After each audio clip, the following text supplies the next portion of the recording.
हरे राम राम राम हरे हरे, हरे कृष्ण कृष्ण कृष्ण हरे हरे। आइए श्री रामचरितमानस से आगे की ओर का संवाद कहते हैं। श्री भरत जी का आगमन हुआ है श्री रामचंद्र जी के पास वनवास में। अब क्या वार्तालाप होती है, आइए आगे की ओर बढ़ते हैं। अंतर्जामी राम उसिये तुम सर्वज्ञ सुजान, जौं फुर कहु ते नाथ निज, कीजिए वचन प्रवान। श्री राम जय जय राम।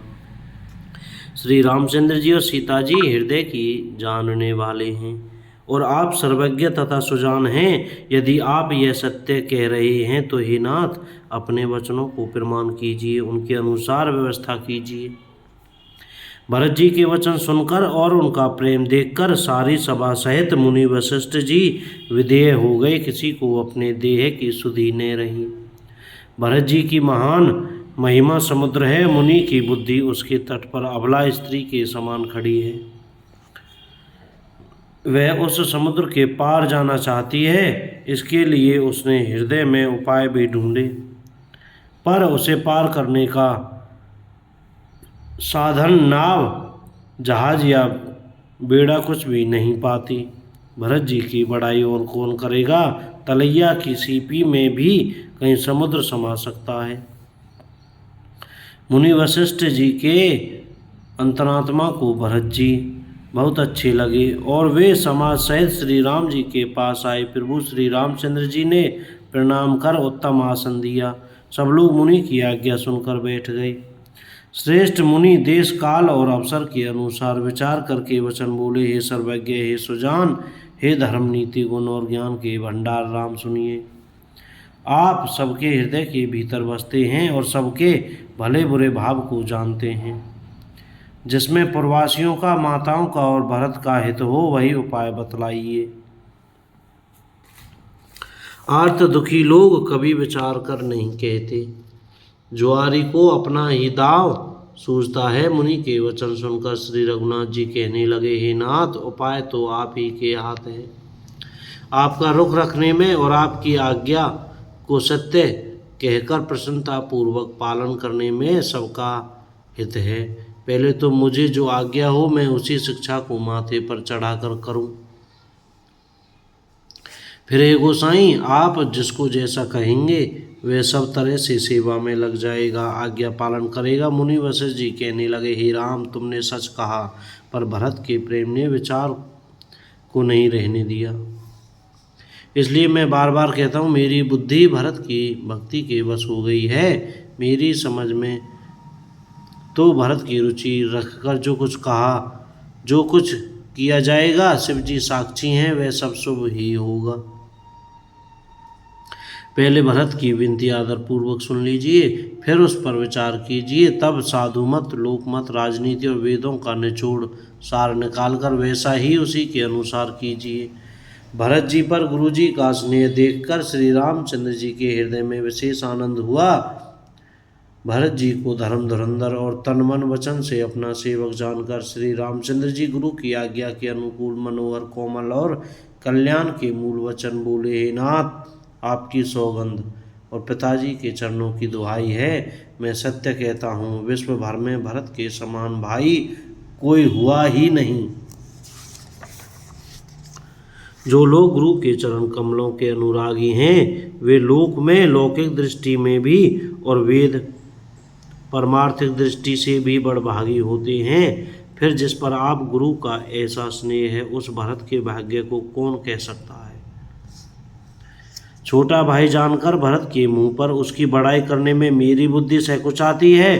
फिर भी मैं तो यही कहूँगा कि भरत जो कुछ कहें वही करने में भलाई है। ऐसा कहकर श्री रामचंद्र जी चुप हो रहे। तब मुनि भरत जी से बोले, हे तात, सब संकोच त्याग कर कृपा के समुद्र अपने प्यारे भाई से अपने हृदय की बात कहो। मुनि के वचन सुनकर और श्री रामचंद्र जी का रुख पाकर, गुरु तथा स्वामी को भरपेट अपने अनुकूल जानकर, सारा बोझ अपने ही ऊपर समझकर भरत जी कुछ कह नहीं सकते। वे विचार करने लगे। शरीर से पुलकित होकर वे सभा में खड़े हो गए। कमल के समान नेत्रों में प्रेमाश्रुओं की बाढ़ आ गई। वे बोले, मेरा कहना तो मुनिनाथ ने ही निभा दिया। जो कुछ मैं कह सकता था वह उन्होंने ही कह दिया, इससे अधिक मैं क्या कहूँ। अपने स्वामी का स्वभाव मैं जानता हूँ, वे अपराधी पर भी कभी क्रोध नहीं करते। मुझ पर तो उनकी विशेष कृपा और स्नेह है। मैंने खेल में भी कभी उनकी रिस अप्रसन्नता नहीं देखी। बचपन से ही मैंने उनका साथ नहीं छोड़ा और उन्होंने भी मेरे मन को कभी नहीं तोड़ा। मेरे मन के प्रतिकूल कोई काम नहीं किया।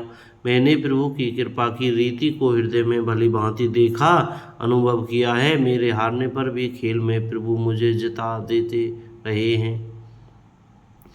मैंने भी प्रेम और संकोचवश कभी सामने मुंह नहीं खोला।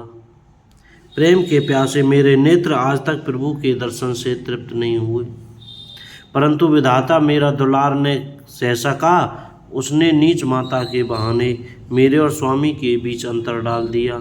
यह भी कहना आज मुझे शोभा नहीं देता, क्योंकि अपनी समझ से कौन साधु और पवित्र हुआ है। जिसको दूसरे साधु और पवित्र माने वही साधु है। माता नीच है, मैं सदाचारी और साधु हूँ, ऐसा हृदय में लाना ही करोड़ दुराचारों के समान है। क्या कोदों की बाली उत्तम धान फल सकती है? क्या काली घोंगी मोती उत्पन्न कर सकती है? स्वप्न में भी किसी को दोष का लेश भी नहीं है। मेरा भाग्य ही अथाह समुद्र है। मैंने अपने पापों का परिणाम समझे बिना ही माता को कटु वचन कहकर व्यर्थ ही जलाया। मैं अपने हृदय में सब ओर खोज कर हार गया। मेरी भलाई का कोई साधन नहीं सूझता। एक ही प्रकार भले ही निश्चय ही मेरा भला है, वह यह है कि गुरु महाराज सर्वसमर्थ हैं और श्री सीताराम जी मेरे स्वामी हैं। इसी से परिणाम मुझे अच्छा जान पड़ता है। साधुओं की सभा में गुरुजी और स्वामी के समीप इस पवित्र तीर्थ स्थान मैं सत्य भाव से कहता हूँ, यह प्रेम है या प्रपंच, छल कपट, झूठ है या सच, इसे सर्वज्ञ मुनि वशिष्ठ जी और अंतर्यामी श्री रघुनाथ जी ही जानते हैं। बोलो जय सिया राम। कोई गलती हो गई हो तो क्षमा करें। जय श्री सीताराम।